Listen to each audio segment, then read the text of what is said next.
আমাৰ সকলোৰে মৰমৰ জুবিনদাৰ স্মৃতিত আব্দুল কাদেৰ মিয়াই দক্ষিণ হালমাৰা মানকাছৰ পৰা খুব ধুনীয়া এটি কবিতা লিখিছে তুমি নথকাৰ শূন্যতা।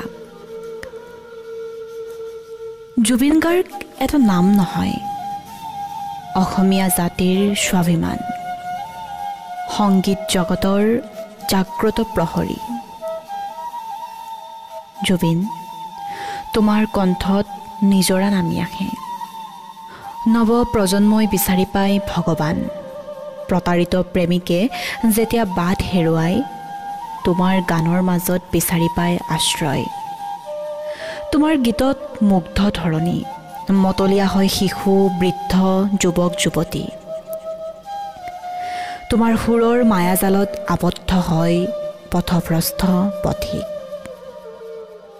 তোমাৰ গীতে সমুদ্ৰৰ বুকুত ঢৌ তোলে, উন্মাদ হয় নাৱৰীয়া। দিশহীন নাবিকে বিচাৰি পায় দিশ। তুমি অদৃশ্য মায়াৰে জয় কৰিছা হেজাৰ মানুহৰ মন। জুবিন, তুমি জীয়া সপোন, হেৰাই যোৱা দিনৰ আশা। য'ত শব্দ হেৰাই যায় তাতেই তোমাৰ সংগীতে কথা কয়। তোমাৰ সুৰে হৃদয়ৰ গভীৰতাত ধুমুহাৰ সৃষ্টি কৰে। মৰহি যোৱা গোলাপে পুনৰ জনম পায়। যাৰ কণ্ঠত হৈছিল ধৰণী মুগ্ধ, আজি সেই গান শেষ হ'ল। নিস্তব্ধ হ'ল আকাশ বতাহ, ধূসৰ হ'ল সেউজীয়া পৰিৱেশ। বন্ধ হ'ল নিজৰাৰ কুলু কুলু ধ্বনি। যুদ্ধ বিধ্বস্ত চহৰৰ দৰে জনশূন্যত পৰিণত হ'ল চহৰ।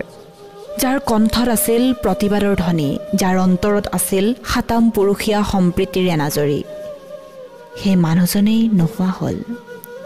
যাৰ মৃত্যুৰ সংবাদত কঁপি উঠে ধৰণী, বনৰীয়া জন্তুৱে এৰে হাবি, পোহনীয়া কুকুৰে অনুভৱ কৰে তুমি নথকাৰ শূন্যতা।